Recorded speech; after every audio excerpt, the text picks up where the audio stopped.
con mi amigo, me dice, tienes que hablar con Jorge Guerra, tienes que hablar con Jorge, él te lo va a explicar, esto...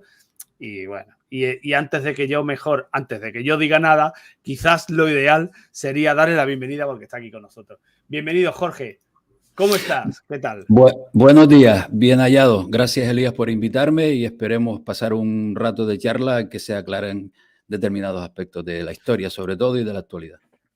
Pues a mí me gusta mucho tocar este tema porque es un tema que, hostia, tío, estamos hablando del mundo conspiranoico, pero joder, nosotros desde este punto, desde esta charla, no vamos a intentar, por supuesto, denunciar nada, ¿eh? Solamente la única intención es saber un poco quién está entre bambalinas, porque claro, habrá gente que pensará que las cosas pasan porque tienen que pasar, pero todo apunta a que hay manos que mueven los hilos, ¿no? Sí, por supuesto. Por lo general, la gente piensa que lo que se vive es un devenir de determinados acontecimientos sucesivos y que las cosas suceden pues porque sí. Es el caso de, por ejemplo, de la actual guerra que se está viviendo en Europa. Y no es así. Siempre ha habido, siempre, a lo largo de toda nuestra civilización, ha habido determinados poderes que lo manejan todo. Lo que sucede es que se han ido, por una parte, cambiando, y por otra, han llegado a una perfecta a un perfecto ocultamiento ante la sociedad, sobre todo porque si se les detecta, por supuesto, su supervivencia está, vamos, ellos mismos, yo he visto declaraciones de algunos de sus representantes que saben muy bien que como la población despierte, entre comillas, ¿no? Lo de despertar, entre comillas, sus días como poderosos están contados. Entonces, es largo de hablar, es un tema complejo. Yo solicito que se desprendan de prejuicios y de, digamos, determinadas informaciones aprendidas, porque esas informaciones en gran parte provienen de ellos mismos. Ellos destinan una enorme cantidad de recursos, tanto humanos como financieros, precisamente para ocultarse y para manipular a la población.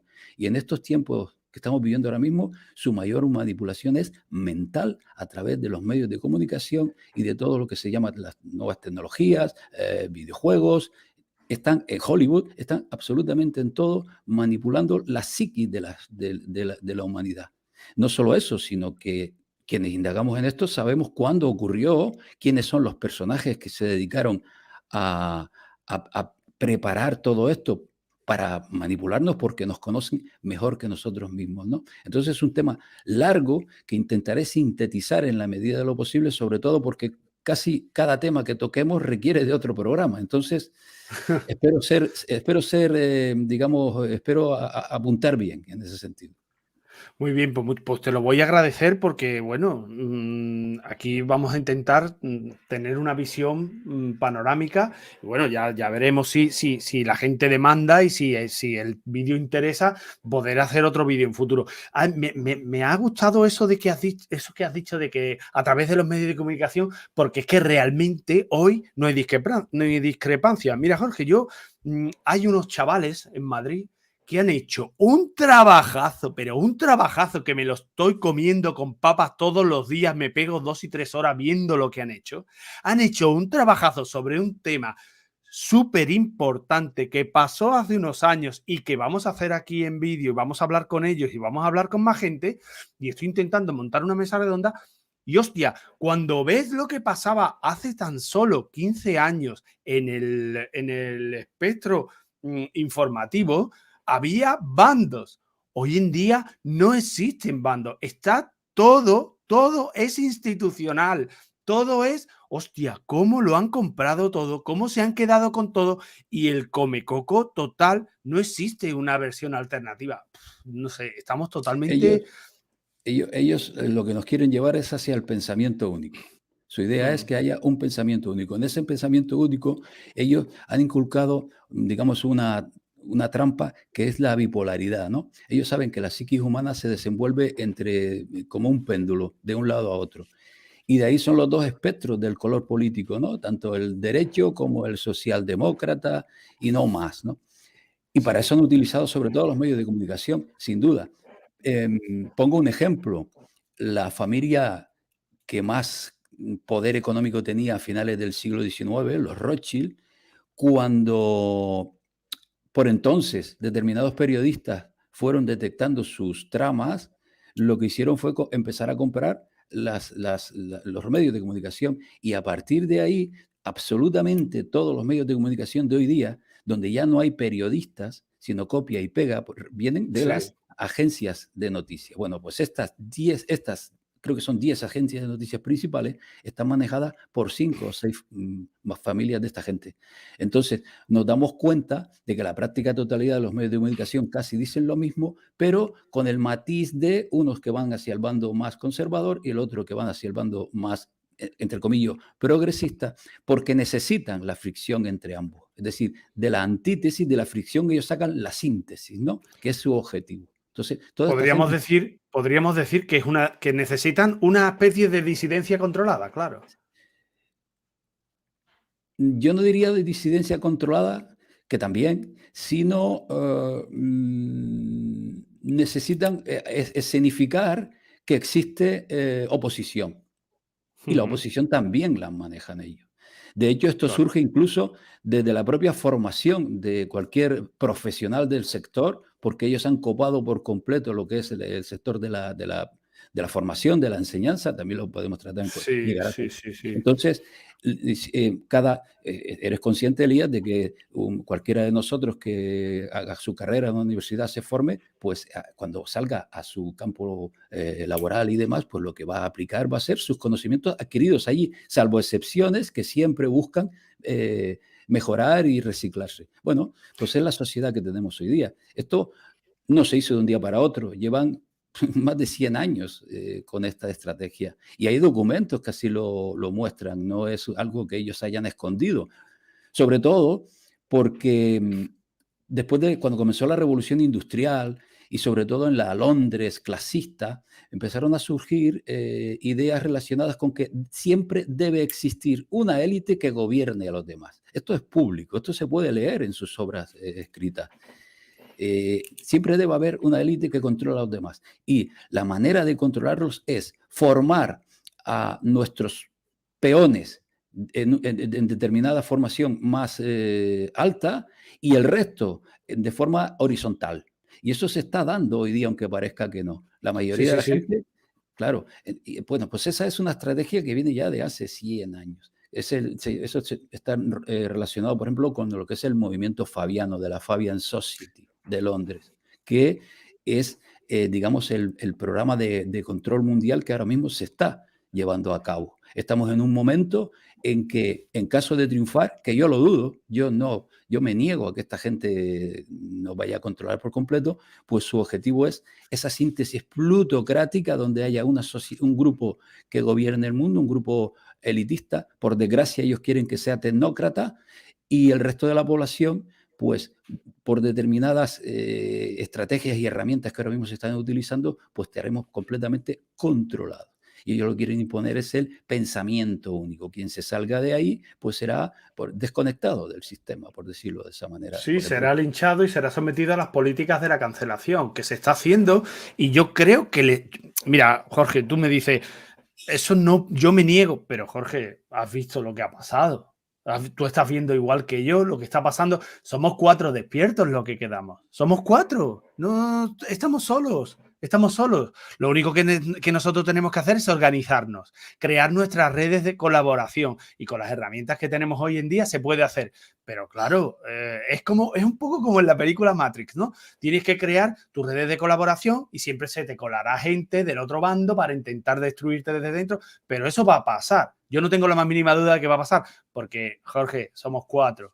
O sea, la triste realidad es que somos 4. Somos Claro. 4 pringados.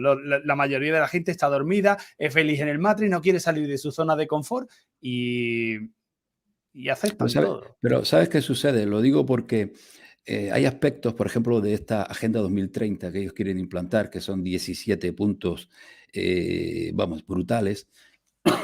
Hay aspectos que por nuestra condición humana llegará un momento en que una generación se rebele contra eso. Es imposible porque es contra natura. Es decir, hay casos, por ejemplo, el tema del dinero digital, que probablemente lo implanten, por ejemplo, el tema de la identidad digital, probablemente la implanten, pero hay otras cosas, como por ejemplo lo que está sucediendo con la ideología de género o con el neofeminismo o con la gran mentira del cambio climático ocasionado por la mano del hombre, o sea, cambio climático hay, pero no ocasionado. Bueno, eso llegará un momento en que el propio ser humano, por su propia naturaleza, tenderá a rechazarlo. Es decir, lo que sus padres le quieran inculcar será la propia gente joven quien lo rechace. Eso por una parte. Y por otra, el mundo es muy grande. Hay continentes enteros como África en que lo sucedido, que no podemos nombrar en esta data, pues apenas llegó. Está Asia. Es decir,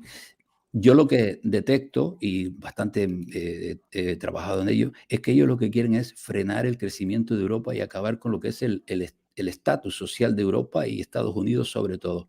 Pero el resto, pero más por motivos de control y por motivos económicos. No sé si me explico, no es porque se hayan ensañado contra nosotros, sino porque es la sociedad más culturalmente evolucionada y todo ese tema, y ellos pretenden que no suceda, pretenden romper esa sociedad. Muy bien, y ahora que hablas de ellos, la pregunta, el meollo de la cuestión es, ¿quién está detrás de esto? Estamos hablando has hablado de familias al principio. A mí me gusta mucho cuando hablas del término de familia porque es una cosa que hasta en los pueblos pasa, ¿no? Es decir, existen familias de toda la vida en las ciudades, que se les conoce todo el mundo, en ciudades medianas, ¿no? O sea, hay familias, ¿no? Detrás de todo esto. ¿Y dónde podríamos decir que se ubican en la geografía mundial? ¿Dónde están? Claro, es que esto necesita, digamos, un previo, un pequeño repaso histórico breve, porque hay que ser breve en todo esto. Cuando cayó Roma, cuando cayó el Imperio Romano, quienes se hayan indagado en la historia de Roma saben que por encima de lo que era el emperador estaban los patricios, ¿no? Que eran unos 30 patricios, esas familias provenientes de la etruscos, pero que cuando buscas su pasado no pasas de ahí, es decir, es un tema complejo, ¿no? Estaban por encima del bien y del mal. Bueno, cayó Roma y hubo un tiempo, unos siglos, en que el ser humano, la humanidad, no estaba aplastada por ninguna bota. Esto debo matizarlo porque no cabe duda que hubo invasiones y demás, pero hubo lugares, por ejemplo, en la península ibérica, en Francia, en Alemania, en muchísimos lugares de Europa en que la gente vivía libre de cualquier bota que les pisara. Bueno, lo que es la alta Edad Media, que se dice que fue un momento oscuro, es todo lo contrario. Bien, esta gente, estos patricios romanos, se fueron, digamos, acomodando en Italia en lo que es Rávena. Eso es historia pura, eso se sabe, ¿no? Pero llegó un momento en que por determinadas circunstancias ellos veían que Rávena podía ser invadida pues, por hordas de vándalos, ¿no? O lo que fuera.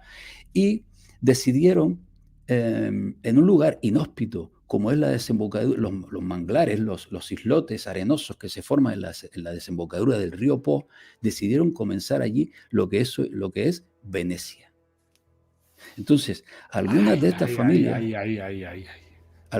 familias, no solo la familia, sino el capital que tenían y el poder humano y de gente que les seguía, pues comenzaron allí a forjar. Tuvieron que mirar al mar, es decir, ellos se ocultaron allí para que no fueran atacados desde tierra, no podían. De hecho, el único que llegó allí fue Napoleón muchos siglos después. Tuvieron que mirar al mar. Aquello fue un milagro de la subsistencia. Y con esa mirada al mar comenzaron a construir los más imponentes construcciones navales. Lo que se llama el Arsenal de Londres proviene del Arsenal de Venecia. Y comenzaron a mirar al mar y comenzaron a dominar el Mediterráneo. Comenzaron a dominar el Mediterráneo y comenzaron emprendieron el comercio con Asia, sobre todo con China y con Asia, por la ruta de la seda y demás. Bueno, eso hizo que determinadas familias se enriquecieran de tal manera que comenzaran a crear lo que se conoció por entonces como la banca familiar. Ellos empezaron a formar sus bancos. Uno de los más famosos, los Medici, pero bueno, esto es largo de hablar también. Y la estrategia que ellos fueron forjando para defenderse, porque era un territorio que no se podía expandir, fue infiltrarse prácticamente en todo el resto de Europa para controlarla. Su política principal, su modus operandi era la infiltración, y cuando no podían con la infiltración y con los agentes de inteligencia en todas partes de Europa, provocaban guerras. Porque su objetivo principal era que ningún territorio del resto de Europa creciera por encima de su poder. Bien, ahí tendríamos que detenernos por horas. Pero bueno, hubo muchos banqueros que incluso llegaron a provocar, antes de los Medici, la banca Bardi y la banca Perucci provocó una crisis en Europa de tal magnitud que coincidió luego con la peste negra. Y no solo eso, sino que hizo que la peste negra se expandiera mucho más, porque la población de Europa estaba pasando hambre, se alimentaba muy mal, porque estos dos bancos se apoderaron de todos los mercados de toda Europa. Hay un par de libros no me acuerdo el autor ahora. Bueno, da igual, tengo mala memoria, que van detallando, porque llegaron incluso a los archivos de estos bancos, van detallando cómo se perpetraron todo esto para apoderarse del control de Europa. Esto era la banca familiar. Esta es la primera parte. Pero llegó un momento en que en Venecia, que nunca había habido oposición, ni revoluciones, ni nada, surgió un grupo contrario a la banca familiar y proponía lo que era la banca central de una república como era Venecia, claro, siempre respaldada por capital privado, como sucede hoy día. Ese grupo se llamaba los Giovanni, los jóvenes. Digamos que eran contrarios a los Vecchiu, que eran los clásicos, ¿no? Los que estamos hablando hasta ahora. Y formaron una revolución, se hicieron con el poder y crearon lo que se conoce hoy día. Este modelo bancario de hoy día surgió en Venecia con lo que es la banca central. Y no solo eso, sino que era la Lombardía entonces, porque no solo era Venecia, era Génova, era Milán, era varias ciudades. Forjaron lo que hoy día es similar al Fondo Monetario Internacional. Desde Venecia, desde los pequeños bancos de la Plaza de San Giorgio y de otro banco que no recuerdo ahora su nombre, controlaban absolutamente toda la banca de los poderosos del norte de Italia. Bien. Paralelo a esto, existía lo que era el poder del Vaticano. La gente piensa que un papa llega a Roma pues porque el hombre tiene una especie de ímpetu religioso y demás. Nada más lejos de la realidad. La gran mayoría llegaban para enriquecer a sus familias, para enriquecerse, para apropiarse de territorios, por ejemplo, cuando emprendían una cruzada. Aquellos territorios pues se los apropiaban entre los suyos, ¿no? Bueno, ahí hubo luchas, siempre ha habido luchas por el papado. Bueno, pues llegó un momento. Durante esos siglos, pues lo que era el poder de Venecia y el poder de Roma estaban concordaban en muchas cosas. Incluso hubo poderosos venecianos de la nobleza negra, que ahora explico lo que es, que llegaron a ser papas. Pero llegó un momento en que cuando la revolución de los Giovanni, eso se rompió. Y esto es un punto importantísimo en la historia, vital en la historia, porque hubo personajes ahí que diseñaron absolutamente todos los siglos posteriores, no solo con la creación de este modelo bancario, sino con la elaboración de determinadas teorías científicas y demás, con el objetivo de alejar al hombre del proceso más, entendámonos, espiritual, más profundo y trascendente, y convertirlo en materialista. Es el modelo actual, y esto hay un camino largo de hablar, ¿no? Bueno, estas familias de Venecia, debido a sus malas prácticas usureras, la propia población de Venecia les llegó a denominar como nobleza negra. Hasta el punto de que llegó un momento en que para poder salir a la calle tenían que disfrazarse con disfraces, y de ahí surgieron los disfraces del carnaval. Bien, esto es una primera pincelada de dónde situamos el poder. Lo situamos al fondo del Adriático, prácticamente en medio de Europa, porque si se fija, está en medio de Europa, que controlaban absolutamente toda Europa a través de gente infiltrada. Esto es una primera parte, porque luego viene cómo se fue conformando lo que es el poder actual. Pero si una pregunta que yo te hago.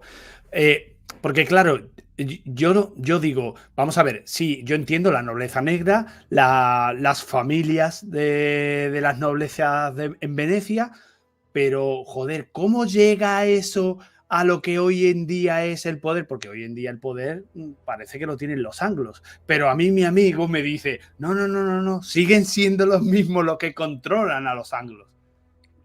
Claro, ellos se dieron cuenta de que el poder de Venecia tenía fecha de caducidad, sobre todo cuando el reino de Castilla y Aragón cruzó el Atlántico para emprender la conquista de América.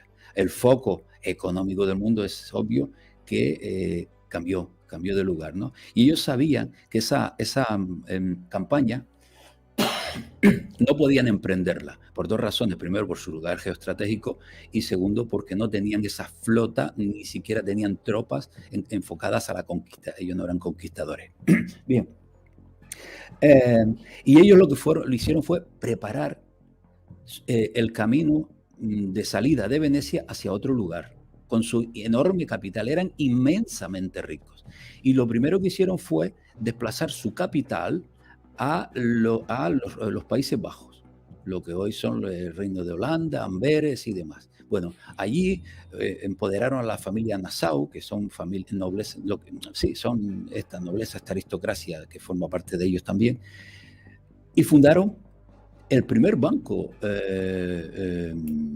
central de la historia, que es el Banco de Ámsterdam, en 1600 y poco. Allí todo el modelo de cheques y demás, todo eso se fue forjando ahí. Bien, eso fue un paso previo para cruzar el Canal de la Mancha y llegar a Londres. Fue un paso previo. Ellos tenían gente infiltrada que fueron preparando, por ejemplo, el divorcio de Enrique VIII con Catalina de Aragón, porque el mayor enemigo de Venecia era el reino de Aragón, por propia naturaleza en el Mediterráneo. Y para restarle poder a España, por decirlo de alguna manera, tenían un tipo infiltrado que se llamaba Sorsi, que esto es historia, no es conspiración, que fue el que dentro de la Biblia encontró un pequeño resquicio para justificar la separación de Enrique VIII con Catalina de Aragón. Luego vino otro famoso agente veneciano en Londres, que estaba en la corte de la reina Elizabeth, que se llama John Doe, que probablemente habrás escuchado hablar porque era un cabalista que mucha gente que se mete en estos mundos lo conoce. John Doe fue el primero en inculcar en Inglaterra la idea de imperio. Bien.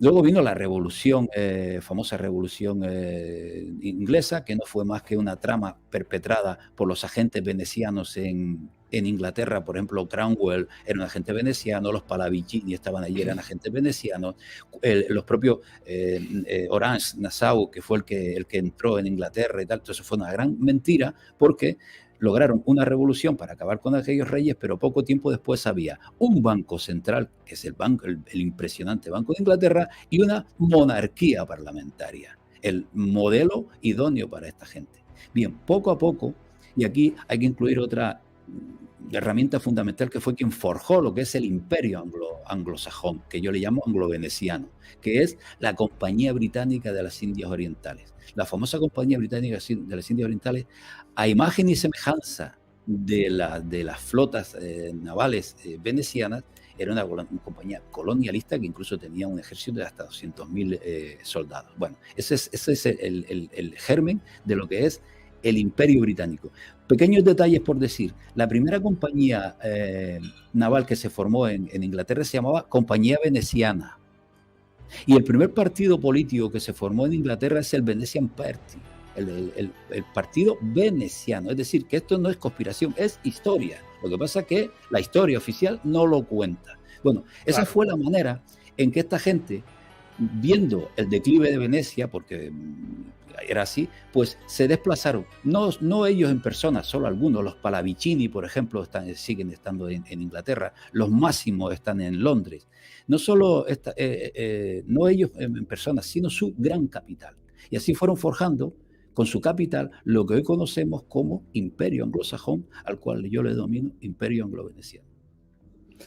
Pero es una pasada porque la gran pregunta es, Entonces esta gente desde Venecia realmente no han perdido el poder. Y nadie mira hacia ahí, hasta ese punto. Siempre son los malos los anglos, siempre son los malos los masones, siempre son los malos. O sea, todo el mundo mira, pero realmente el poder está donde siempre estuvo, ¿no?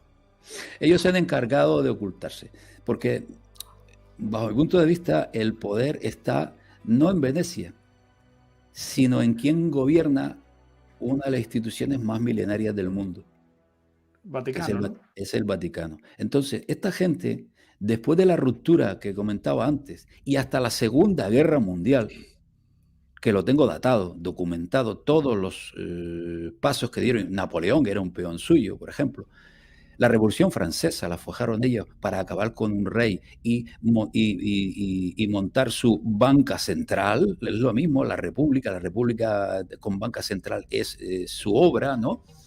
Podríamos explicar las razones, ¿no? Ya he perdido, no sé qué me preguntabas.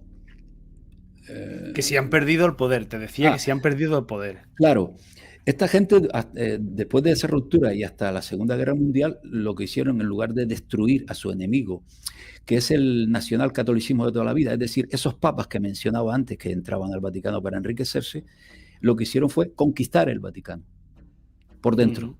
Y eso ha ocurrido sobre todo después de la Segunda Guerra Mundial y después del Concilio Vaticano II de comienzos de los años 60. Esta gente, a través de 3 herramientas fundamentales suyas que tengo que mencionar, 3 herramientas fundamentales que son masonería especulativa, sionismo, que no es lo mismo que judaísmo. Sionismo es un movimiento político que tiene determinados objetivos y uno de ellos es controlar al judaísmo, y la Compañía de Jesús, su estrella, digamos que esa es su estrella, ¿no?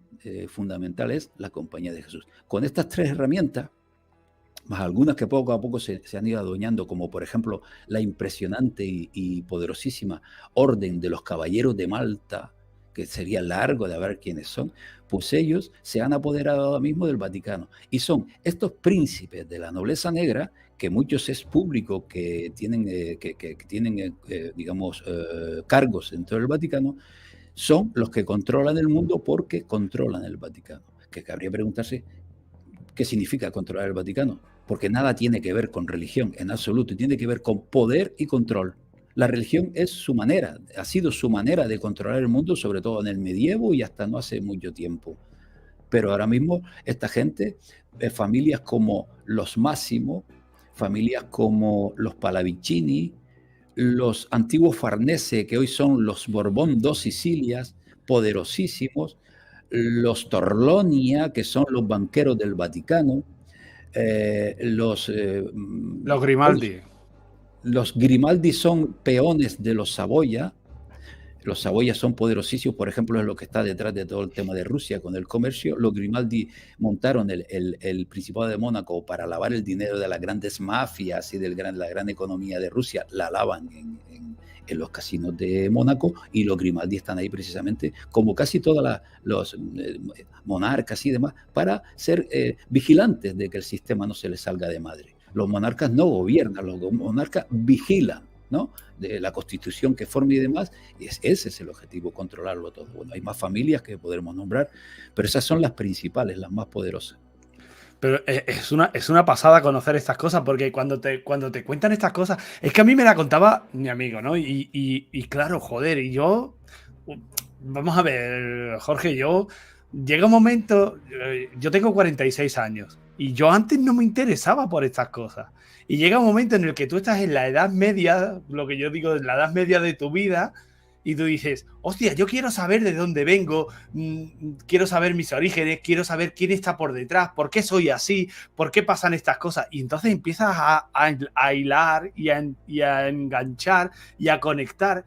Y joder, cuando te das cuenta, tú dices, madre mía, si todo lo que he vivido es todo una obra de teatro, todo. Porque al Pero final mira, todo parece una obra de teatro, de verdad, ¿eh? bajemos un poco más los pies al suelo, así, a lo más que podemos ver, ¿no? Que lo ve todo el mundo, como son, por ejemplo, estas organizaciones mundiales. La Organización de las Naciones Unidas, donde está la organización, la OMS, el Fondo Monetario Internacional, el Banco Mundial, un banco importantísimo que es el Banco de los Bancos, que es el Banco de Pagos Internacional, que está en El Basilea, que BIS. casi nadie habla. Eh, eh, Todas estas organizaciones supraestatales son obras suyas. Incluso la Carta de los Derechos Humanos, que ¿quién nos dice, a ver, ¿qué tiene de malo la Carta de los Derechos Humanos? Pues tiene enormes trampas. Tiene trampas porque, primero, quien te concede derechos, o sea, nosotros no tenemos por qué tener derechos. Si te los dan, los que te los dan te los pueden retirar ya que te los están consiguiendo. Bueno, es un tema largo de hablar, ¿no? Por ejemplo, todo esto del medioambientalismo no es de hoy día, surgió de William Huxley, el hermano de Aldous Huxley, un fabiano, forma parte de ellos, ¿no? Los temas eugenistas, porque ellos son muy propensos a ser eugenistas, lo tienen escrito, son obras de toda esta gente, ¿no? Entonces, el hermano de Huxley fue fundador de la UNICEF. Imagínense, es como un mono con metralleta, vamos. Bueno, pues todas estas organizaciones medioambientalistas y demás, llevan oculta una intención contraria a la humanidad. Ellos saben vender muy bien la parte positiva, pero tiene un objetivo a más medio y largo plazo que es contrario al interés general de la humanidad. Y esa es la gran trampa de esta gente. ¿Para qué lo hacen? Para seguir, son maneras de seguir ostentando el poder y el control, no el dinero. Ellos no están por dinero. Ellos están por Claro. control y poder.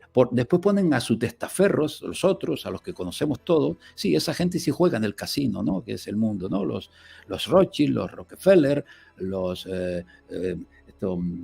¿cómo se llama este muy famoso? Soros, todos estos tipos, Bill Gates, Zuckerberg, toda esta gente juegan en el casino. Sí. Pero un detalle importante, este casino donde ellos juegan tiene unas reglas del juego. Ellos no son los dueños del casino. Bueno, pues estos príncipes italianos, su principal objetivo es vigilar que las reglas del juego sean proclives a ellos seguir manteniéndose en el poder. Esa es su principal Y lo están consiguiendo, porque están pasando cosas muy importantes en el mundo y hay líderes mundiales que han salido respondones. Lo están consiguiendo. Bueno, cuidado O con... todo es una función, todo lo que vemos es una función, pero hasta el punto, porque yo he escuchado a gente que dice, por ejemplo, Putin.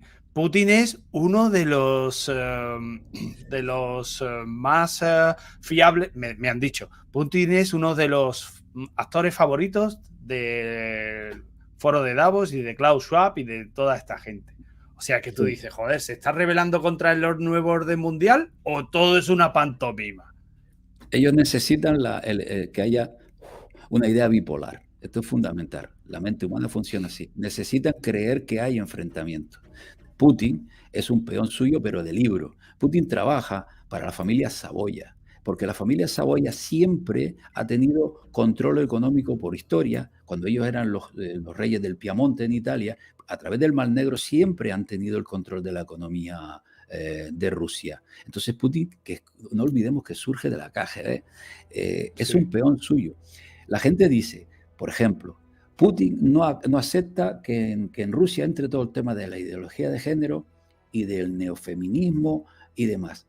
Y yo les digo, claro, porque Rusia es ortodoxa y es más difícil, pero en cambio está aceptando el resto de la Agenda 2030 relacionada con el tema del cambio del clima, del cambio climático, digamos de la biodiversidad.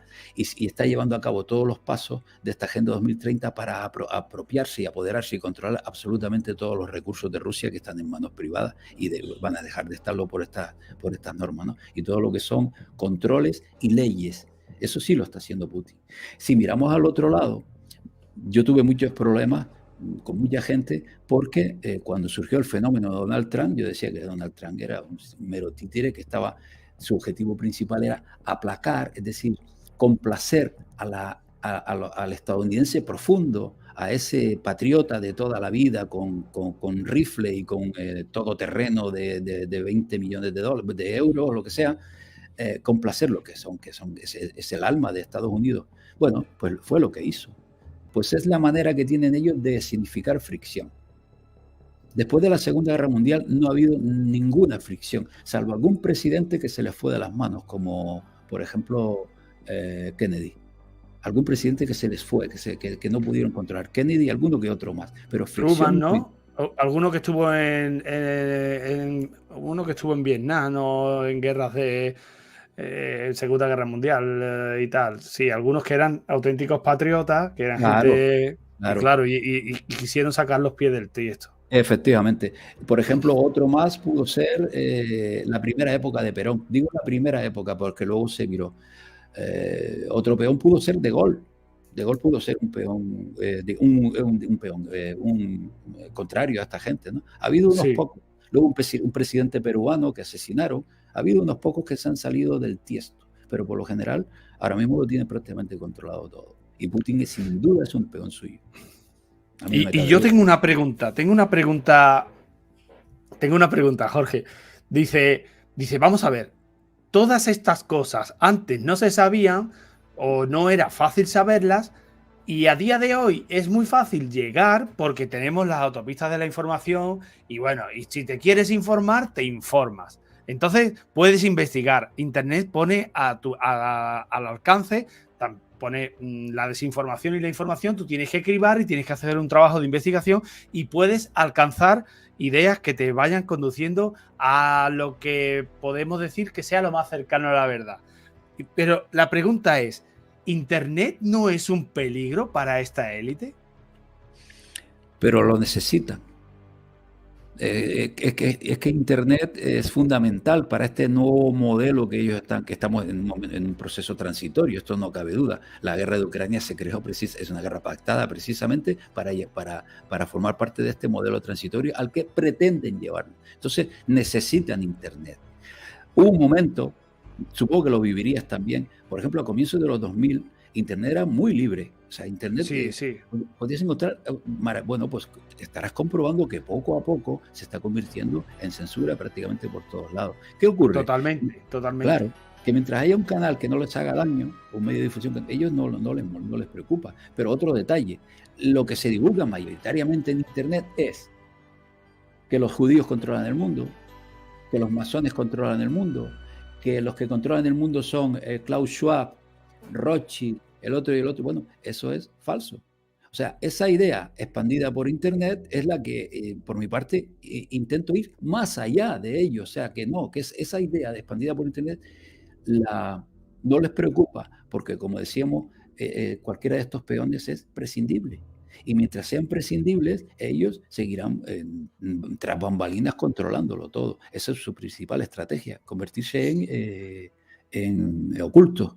Solo los puedes ver en revistas del corazón haciendo celebraciones y demás, pero nunca verás si no indagas profundamente y te metes de lleno y luego reflexionas también, porque reflexionas mucho, no te das cuenta de la incidencia de esta gente. Luego hay un detalle principal que no quiero dejar pasar. Hubo un momento en la historia reciente que fue finales del 19, principios del 20, cuando comenzó lo que es la Revolución Italiana y la creación del Estado italiano. Ese proceso, provocado precisamente por esta nobleza negra, porque Mazzini era un peón suyo, acabó con los territorios del Vaticano, con los llamados estados pontificios, ¿no? Que ocupaban gran parte de la península itálica, acabaron con ellos y el Vaticano quedó reducido a 44 hectáreas, que es lo que es hoy día. Bueno, en ese momento, todos estos tipos, que no son más que parásitos, porque esta gente lo único que quieren es vivir de nosotros. Europa está plagada de títulos nobiliarios, más de los que nos podemos imaginar. Todos los días descubres títulos nobiliarios, hasta en Albania, ¿no? Ayer mismo me pasaron que los Orsini, que es una familia importantísima de la nobleza negra, estaban incluso reclamando el trono de Georgia. O sea, están por todas partes. Bueno, pues en ese momento, esta gente, porque solo quieren mantener su estatus, muchos se se desmarcaron de lo que era el nacionalcatolicismo y se unieron al bando que parecía ganador, o que ganó lo que es la península ibérica, que es el bando anglo-veneciano, ¿no? Entonces son momentos en que vas detectando, porque eso lo detectas, no te lo dejan escrito, pero tú ves, por ejemplo, a un Torlonia que acogió en una de sus mansiones a Mussolini y te das cuenta de quiénes estaban detrás de estos temas, ¿no? ¿Qué interés podía tener la familia Torlonia en acoger al fascista Mussolini, ¿no? Y son de esos detalles que te van haciendo reflexionar. Y luego otra cosa, paralelo a todo esto, yo que me declaro detective de la historia, lo que hago es llegar a ese momento histórico y buscar qué estaban haciendo los otros, si es que estaban. Masonería, ¿no? Que es lo que habla, y sionismo, y estaban. Entonces, pues esa es la tarea, es detectar la mano de lo que la historia no te cuenta, porque no te lo cuenta. Pero, entonces vas a un proceso histórico determinado, un momento histórico determinado, que la historia no te dice nada, y están ahí. Y mi objetivo es hacerlo aflorar y que la gente piense lo que quiera. Pues qué bien, pues yo te voy cuando has dicho lo de internet, ya está. Es que yo estoy en internet, yo era un friki, yo tenía una conexión de 56 kilobytes y yo aluciné la primera vez que pude contactar y escuchar la voz de un tío que contactó desde el continente americano y yo estaba alucinando, o sea, yo estaba a los inicios, pues estamos hablando del año 99, yo pienso que a lo mejor estaría un poquito antes, pero yo entré en internet en 99 y sí que era libre, podías ir a donde querías. Pero luego llegó Google y Google ya empezó de una forma muy sutil y muy sin darse cuenta a la gente, te guía, al final te guiaba y tú acababas y ya después llegó Facebook, hostia, y Facebook, yo por ejemplo tengo una cuenta en Facebook para no perder las fotos y todo lo que tengo ahí, pero yo Facebook no lo utilizo porque me parece súper inclusivo y me parece una fuente de información para el que quiera saber información de la gente descomunal, la gente vuelca todo, absolutamente vuelca todo en Facebook. Entonces, es su objetivo, conocernos lo mejor posible. Pero fíjate que vamos camino del absoluto control de la información en Internet, eso no cabe duda. El mayor ejemplo es YouTube. La cantidad de canales alternativos que han cerrado en YouTube es brutal. Este tipo de información que yo manejo, al final nos estamos escondiendo en Odyssey y en Telegram, no nos dejan en otro sitio. No hay manera. Por lo que decías, ¿no? Que si crear Internet para ellos suponía un peligro. Necesitan Internet porque todo el nuevo modelo va a estar relacionado con lo digital, ¿no? Todo el movimiento bancario, toda la identidad digital, y el comercio, sin duda, necesitan Internet y poco a poco nos irán acallando las voces disidentes, eso no quepa duda. ¿Y tú crees? Sí. ¿Tú crees que no se puede luchar contra esto? Yo siempre pienso, digo, somos cuatro gatos, somos cuatro los despiertos. Lo único que podemos hacer es intentar aprovechar esta corriente a nuestro favor, intentar escapar nosotros y nuestra familia, porque intentar enfrentarlo, pero si tú mismo me lo estás contando, esta gente lleva siglos, ¿cómo vas a luchar contra esto? No puedes. Lo que pasa es que sí que es verdad que puedes intentar protegerse. Y la única forma de intentar protegerse contra estas cosas es conociéndolo y es con la cultura. Y la cultura, como tú has dicho al inicio de tu intervención, la educación, la cultura está totalmente hackeada, que ya vengo yo diciéndolo muchas veces aquí en el canal hace mucho tiempo. Yo he sido profesor durante 4 años de termodinámica y a los niños en los institutos lo tienen lobotomizado. Incluso te voy a contar una anécdota. El otro día en la cena de Navidad en casa de mis padres estaba mi sobrino, que yo lo tenía por un tío espabilado, y empezó a contarme cosas y yo digo, eso que lo has visto en la tele, empezó a contarme historias de que si España, si los hombres eran unos machistas, que si mataban a las mujeres, que si los españoles fuimos a Sudamérica a hacer un genocidio. Y digo, pero madre mía, pero por favor, pero ¿qué me estás contando, tío? Yo creía que tú eras listo, tío. Sí, mira, efectivamente, has dado la clave. A ver, aquí no hay salvadores del mundo ni nada. Es muy difícil luchar contra esto, pero yo me considero privilegiado al menos por poder defenderme con la información, es decir, lo que decías, ¿no? Teniendo acceso a la información puedes defenderte de que determinadas herramientas suyas no te afecten. Hay algunas por las que tenemos que pasar por el aro, no nos va a quedar otra, pero hay otras, por ejemplo, lo sucedido en los 2 últimos años, que mejor no nombrarlo, en que nuestra libertad o sea, no fue traspasada en ese sentido. Sí hubo chantaje, hubo coacción, hubo lo que queramos decir, pero nadie obligó Obligar, no. La gente fue chantaje a la computadora, voluntariamente. porque la gente tiene que comer, tiene que mantenerse. Perfecto, nada que objetar. Pero el resto tuvo la libertad de negarse. Bueno, pues en otras muchas herramientas que van a venir, por ejemplo, hay una que es brutal, que están trabajando mucho, que es la huella ecológica, ¿no? La Puedes, huella de carbono. Yo la la huella estoy, de la estoy carbono. trabajando mucho en el canal porque eso va a ser el patrón de racionamiento. Claro, eso Increíble, es, ¿cómo, increíble. cómo, cómo lo denominarías? Control absoluto, es decir, cuando tú tengas, digamos, una determinada puntuación para adquirir productos y por la razón que sea, te excedes en un momento determinado, puede llegar un día determinado del mes que no puedas adquirir, por ejemplo, por decir algo, carne o Sí, naranja, sí, sí, porque sí, sí, totalmente. claro, Así va a ser, así va a ser. Va a ser el patrón de racionamiento. Va a ser el patrón de racionamiento. Yo se lo digo a la gente. Mira, Jorge, yo veo a muchos youtubers también. Yo consumo mucho internet y hay muchos youtubers de gran tirada que están advirtiendo que viene la CBDC. La CBDC es una chorrada, hombre. Lo chungo es la huella de carbono. sí, Lo sí, sí. chunguísimo es la huella de carbono. Es lo chungo realmente. El peligro está ahí. Es La brutal, CB... pero por lo que decía de que no podemos sacudirnos de encima, es una elección. Es decir, aquí hay momentos determinados que la gente habrá de tomar una elección. O entras por el aro de que ellos puedan controlarte lo que tú te alimentas y demás, o te sales de ahí. Es una elección. No hay Efectivamente, otra. estoy totalmente de acuerdo. Es lo único que queda, intentar salir de tu zona de confort, crear redes de colaboración, Exacto. intentar vivir aparte del sistema. Pero claro, vivir aparte del sistema, claro, yo entiendo que hay mucha gente que dice, sí, pero es que para eso hace falta, joder, lo primero que hace falta es ponerse. Lo primero que hace falta es ponerse y decir, yo no voy a pasar por ahí. ¿Cuánta Claro, gente dice, yo sí voy a pasar por ahí y se han metido 4 o 5 veces el palo por la nariz? Y es que yo sí, no, es que no lo sí, entiendo. A mí me dijeron, si tú no tienes esto, no vas a los restaurantes. Pues a tomar por culo los restaurantes. Pues a claro. tomar por culo los viajes. No es que si yo no hago esto, no puedo viajar. Pues entonces, amigo, así. Pues tú fíjate Claro, lo que la gente se ha puesto a eso. claro, pero fíjate, por ejemplo, lo de no poder viajar al final no sucedió, tal como quienes me siguen en los canales de Telegram, lo hablábamos allí, eso no lo pueden implantar, es imposible. Y así sucedió, no se pudo implantar, ¿no? Y luego, repito, es una elección.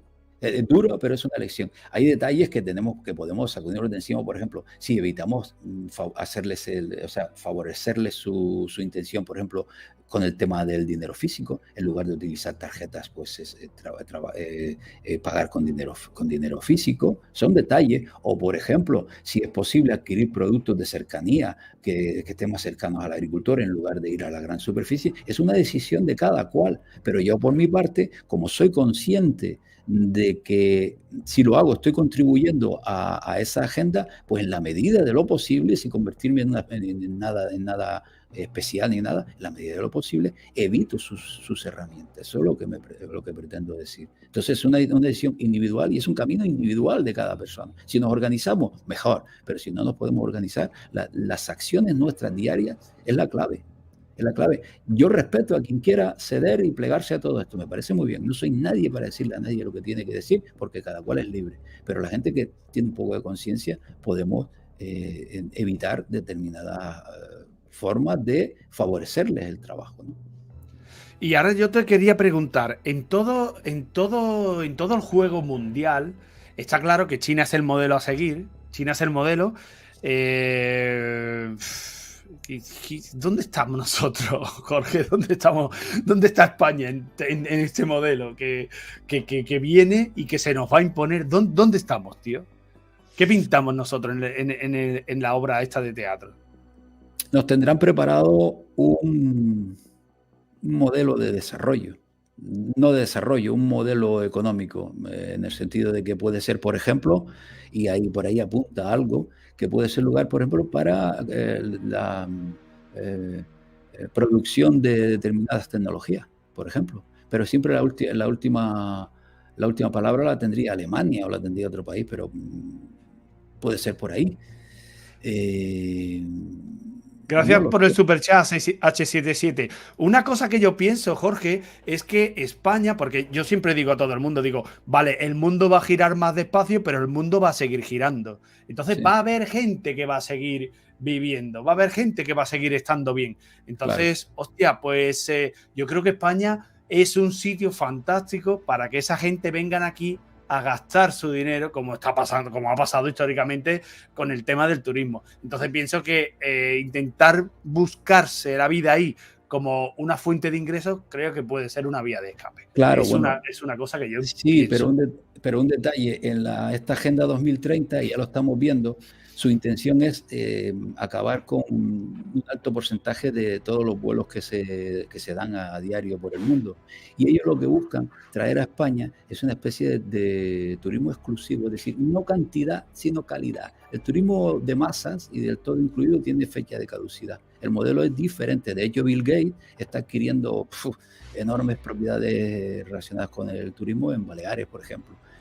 Entonces, la idea es esa. La idea es, en España, lo que sí puede favorecerse es el turismo de calidad, en detrimento del de calidad, pero no solo en España, en todo el mundo. O sea, ya no será, ya pronto, si esta gente sigue adelante, será imposible viajar de Canarias a Madrid por 100 euros ida y vuelta. Eso será imposible. Entonces, o de Madrid a Roma por precios módicos. Será imposible. Entonces, Estoy de acuerdo, estoy de acuerdo. Edu, gracias por el super sticker. Y ¿dónde queda Sudamérica? ¿Dónde queda Iberoamérica? ¿Dónde quedan ellos? Porque Iberoamérica es muy importante en el nuevo modelo. Porque Iberoamérica es. Yo estaba allí, tío. Que son millonarios, tío. Y no me refiero a que tengan dinero, me refiero a recursos. Tú estás allí, yo alucinaba, tío. Yo decía, madre mía, son ricos, tío. Es que es una pasada, ¿eh? En recursos es. ¿Y dónde queda? ¿Qué papel van a jugar ellos en esta partida? Claro, Iberoamérica es un enorme recursos naturales. Bueno, lo están trabajando. Ellos lo que buscan, lo vemos en muchos países y casos que están sucediendo de determinados cambios políticos y demás, lo que buscan es controlar los recursos naturales. Como siempre ha ocurrido en Iberoamérica, pues seguirán con lo mismo, controlar los recursos naturales. De hecho, hay países como Ecuador y Perú que están en manos de China, pero es un modelo transitorio. El modelo chino de expansión comercial es transitorio, bajo mi punto de vista. Bueno, pero esto es otro aspecto. Argentina es el clásico país que ha sido sacudido a lo largo de la historia y ahora todavía más, porque tiene un enorme potencial. De Venezuela ni hablar con el tema del petróleo. Bueno, pues su objetivo es controlar los recursos naturales. ¿Y cómo lo van a controlar? A través de las restricciones de la Agenda 2030, porque ellos te venden la idea de que es por el bien del planeta, por el bien de la biodiversidad. Ellos, si llegan a su objetivo de crear un organismo por encima de todos que decida qué recursos y qué territorios son propensos para proteger, eso significa que cualquier zona, amplio terreno, amplia comarca de cualquier país de Sudamérica que tenga recursos naturales, ellos deciden que aquello hay que protegerlo porque hay un escarabajo o porque hay determinado árbol, lo que sea, y ya está. Y allí no entra ningún ciudadano, nadie de ese país si ellos no quieren. Entonces, su manera de protegerlo. De hecho, supe por una información un tanto privilegiada que hace ya unos 10 años, ellos estaban escaneando absolutamente todas lo que son las islas del sur de Asia con el objetivo de detectar minerales, ¿no? O sea, y están así, es control y la gente, ellos buscan que se vayan agolpando en ciudades porque son más fáciles de controlar, y no solo de controlar, sí, te suministran el alimento, te suministran la energía, y luego con lo que está sucediendo hoy día será también muy difícil desplazarte en vehículo en cualquier lugar de España y del mundo, porque es así, es lo que intenta que te acomodes en ciudades y que te utilices el transporte público, no solo el transporte público dentro de la ciudad, sino fuera también. Esa es su intención con las Smart City, ¿no?, que le llaman ellos. Hombre, claro, llevarles la contraria es la única forma que queda. Yo la única forma posible que veo para rebelarse. Llevarles la contraria, es decir, ellos quieren que estemos en ciudades, hay que salirse de las ciudades. Ellos quieren que utilicemos el dinero electrónico, utilizamos efectivo. Hostia, tío, pero sí que es verdad, esto es muy difícil de combatir. Claro, pero es tu decisión, es decir, es tu decisión. Eso que acabo de comentar se puede hacer. Es una decisión individual. La podemos hacer, que es duro y que es complejo, bien, pero es una decisión. Por eso, en ese sentido, digo que está en las manos de cada uno. Yo no creo en organizaciones, digamos que no creo ya en organizaciones humanas, lo siento, pero la vida me lo ha demostrado. Y no solo eso, menos en organizaciones que sean jerárquicas y piramidales, porque ellos saben muy bien cómo infiltrarlas y cómo controlarlas. Entonces, he llegado a la conclusión de que la mejor manera es andar nuestro camino cada uno, y en el camino nos vemos. Y en el camino nos vemos, ¿no? Y que sea lo que tenga que ser. Pero fíjate cómo está España, lo que es la población. La población vive al margen de todo lo que estamos hablando aquí. Es más, muchas de estas cosas las aplaude. O sea que Quijote es los mínimos, ¿no? Y salvadores del mundo los mismos. Yo no me considero un salvador del mundo ni absolutamente nada. Tengo una necesidad de dar mi opinión y punto, nada más. Y quien la quiera recoger, pues es una semilla que siembra, no hay más, no tengo otra pretensión. Oye, ¿y has visto lo que está pasando en Perú? Que fuerte, porque yo estaba viendo lo de Perú y resulta que digo, hostia, el castillo este que han colocado ahí, porque claro, cuando tú ves ahí a Pablo Iglesias, tú dices, madre mía, está todo pringado hasta, y es tan sencillo de verlo, de darse cuenta de que hay, pero después van y lo quitan y ponen a otra y ahora empiezan ahí a pegarse tiros los campesinos contra la gente, hostia, la que se está liando, y me contacta una muchacha por ahí y me dice, Elías, no creas nada de lo que estás viendo. Resulta que en Perú, que hay mucho oro, pues sí, resulta que los contratos, el año que viene hay vencimientos de contratos de minas de oro. Hay un montón de minas de oro que vencen los contratos. Sí. Hostia, y al final tú dices, coño, son todos intereses. Aquí no hay absolutamente nada que te pase que sea una revolución, ¿cómo se diría? Se diría... Genuina, legítima, es que no hay nada, tío. Es que todo está manipulado. No, mira, hay una frase muy bueno, la historia de los últimos 200 años, o sea, los hechos históricos son reales, pero digamos, la narrativa de ese hecho histórico es una gran farsa. Prácticamente todas. Y del 1700 hacia atrás, gran parte de la historia es falsa ya de per se, está escrita. De hecho, hubo tipos como Scaliger y el jesuita Petavius que se dedicaron a reescribir toda la historia. Encima se autoproclaman expertos en Sumeria y Babilonia, imagínate, ¿no? Y en Egipto, ¿no? O sea, una pretensión increíble. Lo de Perú no deja de ser que, yo dije una frase, ¿no? El presidente le salió poco rojo, es decir, Castillo le salió poco rojo. Claro, eso creo que fue. A otra que van a inculcar en vena toda esta Agenda 2030, ideología de género, neofeminismo, racismo y demás. Y no solo eso, sino que Castillo no estaba muy bien visto por lo que es la burguesía de Lima, ¿no? Y era muy contraria a esa burguesía. Y esta señora que entra ahora, pues más proclive. Al final son intereses, todo, absolutamente todos son intereses siempre. Y después nos cuentan otra historia. ¿Es así? De hecho, esta muchacha, Dina Baluarte, creo que se llama, ya está organizando una reunión del foro de Davos ahí en Perú. Claro. Es que ya más descarado no puede ser, tío. Es que más descarado, es que es impresionante, tío. Claro, su manera es apropiarse de los recursos, controlar los recursos y untar siempre a una determinada clase, unas determinadas familias, porque al final siempre son familias, untarlas para que controlen el tinglado, por llamarlo de alguna manera. Siempre es así. Ellos tienen siempre que tener a unos cuantos elementos suyos ahí bien pagados, ¿no? Y bien situados, pues, para seguir con este tema. Eso es un clásico en Iberoamérica. Entonces, bueno, ya hemos llegado a un punto donde sabemos quién controla y hemos llegado a un punto en el que sabemos que el modelo es China. Entonces, claro, ahora mismo Estados Unidos molesta y según lo que yo entiendo debería de caer más temprano que tarde, ¿no? Sí, más pronto que tarde debería caer, ¿no? Sí, mira, lo leí hace tantos años, o sea, cuando en alguna historia hablaban de cómo sería todo esto y que el futuro es sin imperios.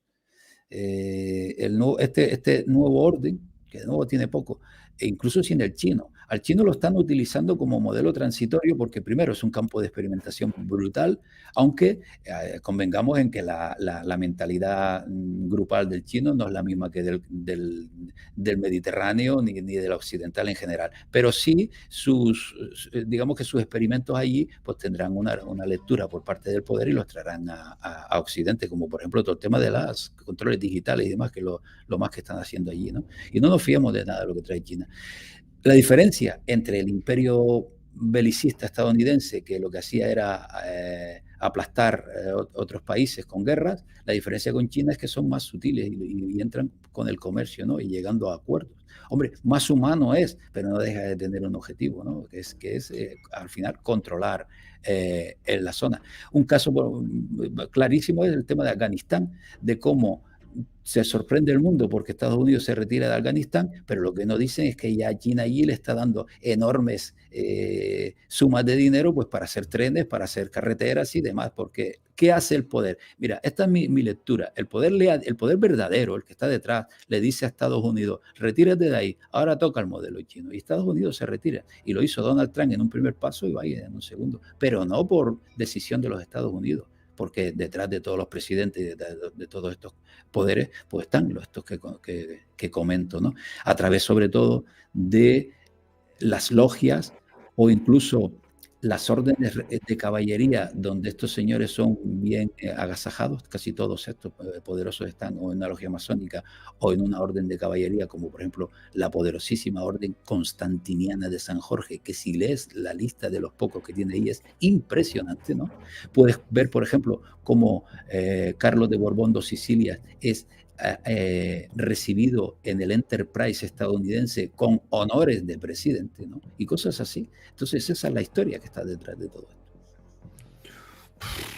A mí la pregunta que me viene a mí a la cabeza ahora es, vale, yo puedo entender que un poder que se ha nacido, que se ha forjado y que ha controlado Europa, pueda controlar en cierta medida las dos Américas, la del norte y la del sur, porque queramos o no queramos, allí aquello está es nuestra cultura. No hablo de la española, sino hablo de la europea. Los anglosajones estuvieron en el norte, nosotros los españoles estuvieron en el sur. Existen unos vínculos culturales, pero ¿cómo se controla a los chinos? Es que es la noche y el día, Jorge.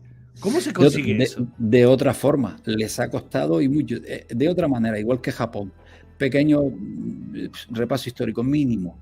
Cuando se crearon los jesuitas en el año 1540, al primer lugar donde se desplazaron, imagínate qué intereses podían tener, fue a China. El padre Ricci.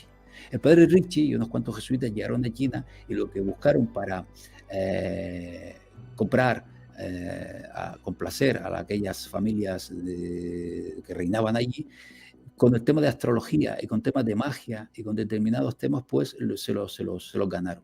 Pero los chinos se dieron cuenta pronto y no tuvo éxito aquello. Tuvieron que pasar siglos para que a comienzos del siglo XX surgiera una pequeña revolución en un determinado lugar de China, donde un joven Mao pues reclamaba pues, derechos por los trabajadores y agricultores y demás. Bueno, que ahí casualmente, en ese recóndito lugar de China donde el joven Mao se movía, había un grupo de jesuitas que eran los mentores de Mao y lo impulsaron. Pero hay más detalles. Por ejemplo, en China se celebra, el Partido Comunista celebra cada cierto tiempo, homenajea tanto al padre jesuita Ricci como al principal mentor de Mao, que esto es historia, no es conspiración, lo pueden buscar. El principal mentor de Mao fue un jesuita famosísimo que se llama Pierre Teilhard de Chardin, que casualmente es el mismo del cual surgió todo el tema de la actual New Age. Y fue uno de los que estuvieron detrás de la creación de lo que es la Organización de las Naciones Unidas con el objetivo de nombrar el mundo. Vale, entonces digo yo, a ver, me pregunto, ¿cómo es posible que un régimen comunista, una revolución comunista como la de Mao, haya sido, digamos, ideada desde el jesuitismo? Así controlan, pero hay más, voy más allá. El primer banco que se instaló en China fue el Banco de los Rockefeller. Es historia, no es conspiración. El Banco de los Rockefeller fue el primero que se instaló en China. Pero sigo yendo más allá. El modelo chino actual no es obra de los chinos, es obra del capital occidental. Es decir, en la época de Clinton, sobre todo, y por aquellas negociaciones del infame Kissinger y todo aquello, las grandes multinacionales europeas se desplazaron a China. Claro, bajo la excusa de la mano de obra barata y lo que quieran. Pero el modelo chino se debió, gracias a eso y gracias al enorme capital que surgió de la City de Londres, de la milla cuadrada de Londres, no de la capital, sino de la pequeña City de Londres, vía Banco de Escocia, vía India, y los fondos de inversión entraron desde la India a China para crear el gigante de China, ¿no? Entonces no es obra de China. Otro detalle que siempre lo menciono, la gente piensa que el Partido Comunista Chino, ese enorme engendro que hay ahí, es obra de ateos, ¿no? De estos comunistas ateos, y no, nada más lejos de la realidad. El que ideó y fue forjando el Partido Comunista Chino era Sun Tzu, y era cristiano. Era cristiano. Es decir, la mano occidental de esta gente, los que te llevo mencionando desde el principio, de estos tipos que trabajan de manera tan sutil y tienen mucha paciencia, se fue forjando poco a poco de esta manera que te estoy comentando. Entonces, ¿cómo controlan a China? Lo controlan primero con el tema del capital, y segundo, porque tiene un modelo que les es idóneo en este momento. Y simplemente lo que tienen que hacer es controlar al Partido Comunista Chino, no tienen que hacer otra cosa. Y has hablado de la formación de los bancos allí, de que el primer banco lo formaron, se fue con capital occidental, pero el Banco de Shanghái creo que es lo que podríamos decir que aquí en Europa es como el BIS. Es el BIS aquí. ¿Están realmente compitiendo o realmente ahí no hay competencia? Están colaborando. Pero ¿te refieres a compitiendo con el BIS? Sí, quiero decir, están intentando uno de imponerse al otro. Uno quiere tener su cesta de criptomonedas, otros quieren otras criptomonedas. Sí. Existe una carrera. Existe una carrera por el nuevo modelo, a ver quién llega antes, el ordenador cuántico, toda esa historia. Entonces, claro, el BIS, tú dices, hay dos actores, pero es que según yo te estoy escuchando, yo digo, entonces aquí ni hay dos actores ni hay, hostia, Siempre aquí, necesitan la competencia, siempre necesitan la competencia, pero ellos saben cuál es el objetivo. Sí, da igual el bando que logre el objetivo, pero se va a lograr, probablemente sea el chino.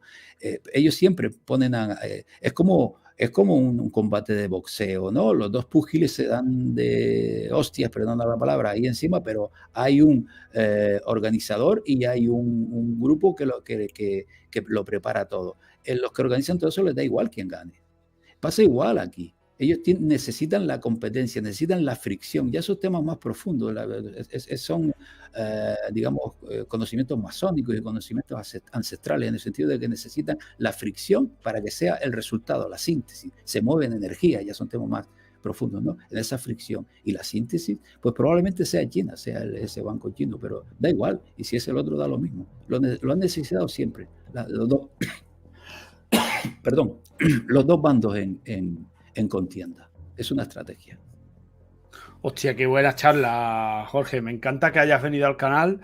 Me encanta que hayas venido al canal y te doy las gracias por aceptar la invitación, porque la charla ha sido súper intensa y me ha gustado mucho.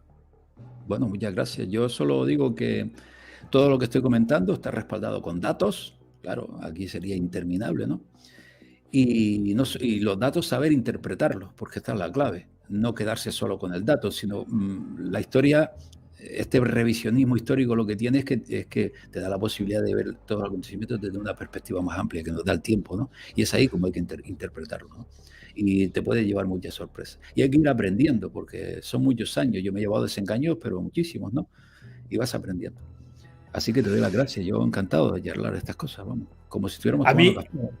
Fantástico. A mí me gustaría estar contigo aquí más tiempo, pero yo soy consciente de que la gente después cuando ve un vídeo de 2 horas o 1 hora y media, hay mucha gente que se queda fuera y que no entra. Entonces me gustaría ponerle punto y final aquí. Y bueno, tenemos los contactos, y si surgiera la oportunidad de hablar de algún tema, o hay algún tema que porque tú tenías un canal con 100 y pico de suscriptores y te lo fastidiaron.